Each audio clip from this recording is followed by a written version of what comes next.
చంద్రబాబు నాయుడు ఏ విధంగా తన తండ్రి లాంటి ఎన్టీ రామారావుకి ద్రోహం చేశాడు కేవలం పదవి కోసం. మీరు ఎన్టీఆర్ కోటేస్తారా లేదా చంద్రబాబు నాయుడు కోటేస్తారా? ఈ అక్కేదో అంటుంది, వినండి ఒకసారి.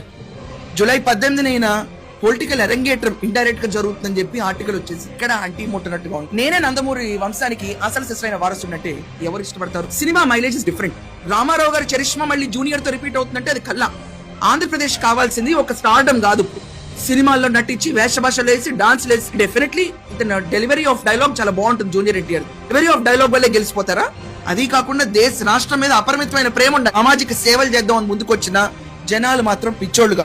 జూలై 18న పొలిటికల్ అరంగేట్రం ఇండైరెక్ట్ గా జరుగుతుందని చెప్పి ఆర్టికల్ వచ్చేసి ఎస్తారా మీలాంటి వాళ్ళందరూ ఓట్లీనికి జస్ట్ బికాస్ పేరు పెట్టుకుంటే ఓట్లు పడిపోతాయి. మరి ఆ లెక్కన బాలకృష్ణ గారు ఎందుకున్నారు? ఈ రోజు ఆంధ్రప్రదేశ్ లో చాలా అప్రమత్తంగా ఉన్నారు. ఆంధ్రప్రదేశ్ లో ఏ పని లేదన్నట్టు ఉంటారు ఆయన. జై జూనియర్ ఎన్టీఆర్ అని చెప్పి అతని పార్టీకి ఓటేస్తారా? అన్నారు కదా, జూనియర్ ఎన్టీఆర్ అంట పెద్ద ఆయన సీనియర్ ఎన్టీఆర్ వారసుడు కాదంట. డైలాగులు చెప్తే వారసులు అయిపోరంట. తెలుగుదేశం పార్టీకి అతనికి అసలు సంబంధం లేదంట. అతను ఎలక్షన్స్ లో నిలబడితే ఎవరు ఓట్లు వేయరంట. ఇంకా అతను ఎలక్షన్స్ లోకి వస్తున్నాడా లేదా, ఇది ఫేకా రీల్ అని న్యూస్ కన్ఫర్మేషనే లేదు. కన్ఫర్మేషన్ లేకుండానే ఒక్కొక్కరు తడిపేసుకుంటున్నారు అప్పుడే. ఒకవేళ నిజంగా ఎంట్రీ ఇస్తే ఈవెన్ వెనకతలుండి నడిపిస్తుంది వాళ్ళే అని నాకు బాగా తెలుసు. నాకే కాదు, చూసిన ప్రతి ఒక్కరికి అర్థమవుతుంది వెనకతల నుంచి నడిపిస్తుంది ఎవరో. అప్పుడు ఆ పెద్ద ఆయన చెప్పిన మాటలు నిజమని చాలా బలంగా నమ్ముతాను నేను.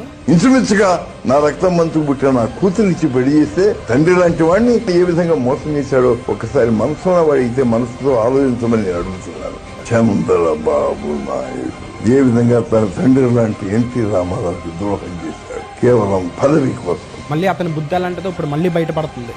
దీనికి సమాధానం నేను చెప్పను. చించేసుకుంటారు కదా జెండాలు పట్టుకొని. మీరే చెప్పండి సమాధానం. జూనియర్ ఎన్టీఆర్ సీనియర్ ఎన్టీఆర్ వారసుడు కాదంట. రాజకీయం మన వచ్చేసరికి సొంత కుటుంబంలోని మనుషులే ఎంత కుట్ర పన్నుతున్నారో చూడండి. ఒకవేళ ఎన్టీఆర్ ఎలక్షన్స్ లో నిలబడితే మీరు ఎన్టీఆర్ కోటేస్తారా లేదా చంద్రబాబు నాయుడు కోటేస్తారా? చెప్పండి. తెలుగుదేశం పార్టీ సపోర్ట్ చేసిన వాళ్ళందరికీ ఇది ఒక అగ్ని పరీక్షే నన్ను అడిగితే. అదే ఉందిలేండి, మా అన్నీ అట్టే గుద్దమంటాడు, వాళ్ళ జెండలే మొయ్యమంటాడు. అటే గుద్దుతాం అటే వేస్తాం, ఏముంది, మా అన్నీని ఫాలో అవుతాం మేము.